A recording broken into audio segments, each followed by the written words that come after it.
દર્શિતાબેન દેશમુખ. માન્ય અધ્યક્ષશ્રી, હું આપના માધ્યમથી માન્ય મંત્રીશ્રી પાસેથી જાણવા માગું છું કે નર્મદા જિલ્લાના ડેડિયાપાડા અને શાકબારા તાલુકામાં આગામી 2 વર્ષમાં નવા ચેકડેમો બાંધવાનું કોઈ આયોજન છે, અને જો હા તો એનો અંદાજિત કેટલો ખર્ચ થવામાં જાય છે? માનનીય અધ્યક્ષશ્રી, આ યોજના અમારા ભૂપેન્દ્રભાઈ સરકારે સાકાર કરી બતાવી છે.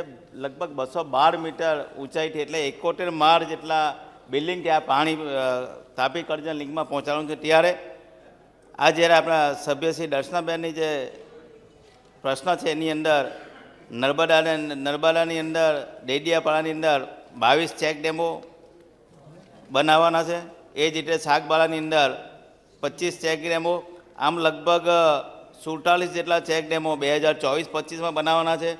એ રીતે 2025-26ની અંદર 15 ચેક ડેમો, શાકબારાની અંદર 30 ચેક ડેમો, એમ 45 ચેક ડેમો બનાવવાના છે. એની પાછળ લગભગ 5600 લાખ રૂપિયાનો ખર્ચો થવાનો છે, અને એની આગળ લગભગ 950 હેક્ટર વિસ્તારમાં આનો આવનાર દિવસોમાં લાભ થશે. ડૉક્ટર જયરામભાઈ ગામિત. માન્ય અધ્યક્ષશ્રી, આ યોજના અંતર્ગત હજુ પણ કોઈ નવા ચેકડેમ બાંધવાનું આયોજન છે કે કેમ? માનનીય અધ્યક્ષશ્રી, આમ અત્યારે હાલમાં આ યોજનામાંથી લગભગ 107 ચેક ડેમો અમે બનાવવાનું આયોજન છે, ને એનું કામ પણ લગભગ પરિપૂર્ણ થઈ ગયું છે.